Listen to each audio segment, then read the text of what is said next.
हनुमान जी की राम भक्ति की गाथा संसार भर में गाई जाती है। लक्ष्मण जी की भक्ति भी अद्भुत थी। लक्ष्मण जी की कथा के बिना श्री राम पूर्ण नहीं है। अगस्त मुनि अयोध्या आए और लंका युद्ध का प्रसंग छिड़ गया। भगवान श्री राम ने बताया कि उन्होंने रावण और कुंभकर्ण जैसे असुरों का वध किया और लक्ष्मण ने भी इंद्रजीत और अतिकाय जैसे शक्तिशाली असुरों को मारा। अगस्त्य मुनि बोले, श्री राम बेशक रावण और कुंभकर्ण प्रचंड वीर थे, लेकिन सबसे बड़ा वीर तो मेघनाथ ही था। उसने अंतरिक्ष में स्थित होकर इंद्र से युद्ध किया और इंद्र को बांधकर लंका लाया। ब्रह्मा जी ने इंद्रजीत से दान के रूप में इंद्र को मांगा, तब इंद्र मुक्त हुए थे। लक्ष्मण ने उसका वध किया, इसलिए वे सबसे बड़े योद्धा हुए। श्री राम जी को आश्चर्य हुआ, लेकिन भाई की वीरता की प्रशंसा से वे बहुत खुश थे।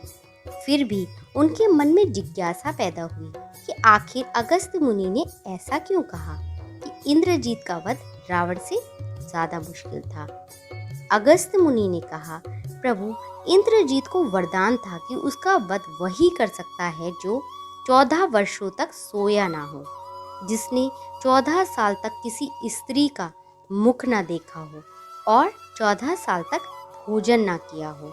श्री राम जी बोले, परंतु मैं वनवास काल में 14 वर्षों तक नियमित रूप से लक्ष्मण के हिस्से का फल फूल देता रहा हूँ।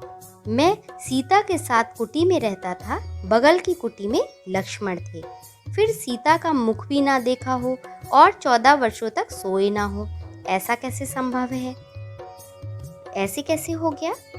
फल दिए गए फिर भी अनाहारी रहे और 14 वर्षों तक सोए नहीं, ये कैसे हुआ? अगस्त्य मुनि सारी बात समझकर मुस्कुराए। प्रभु से कुछ छुपा है भला? दरअसल सभी लोग सिर्फ श्री राम का गुणगान करते थे, लेकिन प्रभु चाहते थे कि लक्ष्मण के तप और वीरता की चर्चा भी अयोध्या में घर घर में हो। अगस्त्य मुनि ने कहा, क्यों ना लक्ष्मण जी से पूछा जाए। लक्ष्मण जी आए। लक्ष्मण जी ने बताया, भैया, जब हम भाभी को तराशते हुए शयमुख पर्वत गए तो सुग्रीव ने हमें उनके आभूषण दिखाए, पहचानने को कहा। आपको स्मरण होगा तो सिवाय उनके पैरों के नुपुर के कोई आभूषण मैं पहचान नहीं पाया था, क्योंकि मैंने कभी भी उनको चरणों से ऊपर देखा ही नहीं।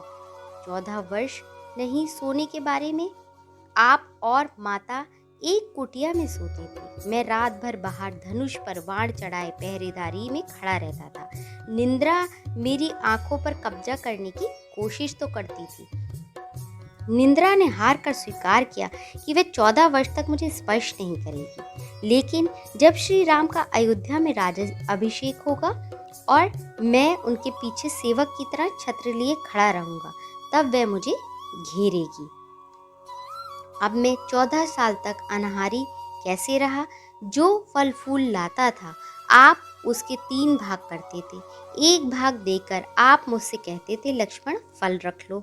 आपने कभी फल खाने को नहीं कहा। फिर बिना आपकी आज्ञा में उसे कैसे खाता? मैंने संभाल कर रख दिया। सभी फल उसी कुटिया में अभी भी रखे होंगे। प्रभु के आदेश पर लक्ष्मण जी चित्रकूट की कुटिया में से वे सारे फल टोकरी में लेकर आ गए और दरबार में रख दिए। फलों की गिनती हुई, 7 दिन के हिस्से के फल नहीं थे। प्रभु ने कहा, इसका अर्थ है कि तुमने 7 दिन तो आहार किया था।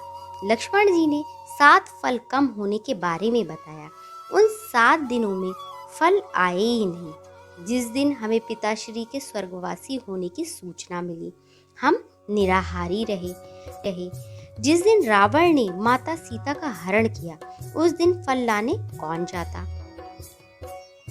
जिस दिन समुद्र की साधना कर आप राह मांग रहे थे, जिस दिन आप इंद्रजीत के नागपाश में बंधकर दिन भर अचेत रहे, जिस दिन इंद्रजीत ने मायावी सीता को काटा था और हम शोक में रहे, जिस दिन इंद्रजीत ने मुझे मूर्छा किया था और जिस दिन आपने रावण का वध किया था।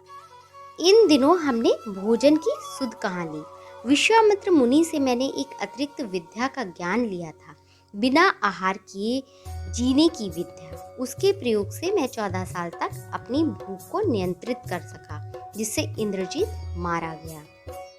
भगवान श्री राम ने लक्ष्मण की तपस्या के बारे में सुनकर उनको गले लगा लिया। जय सिया राम।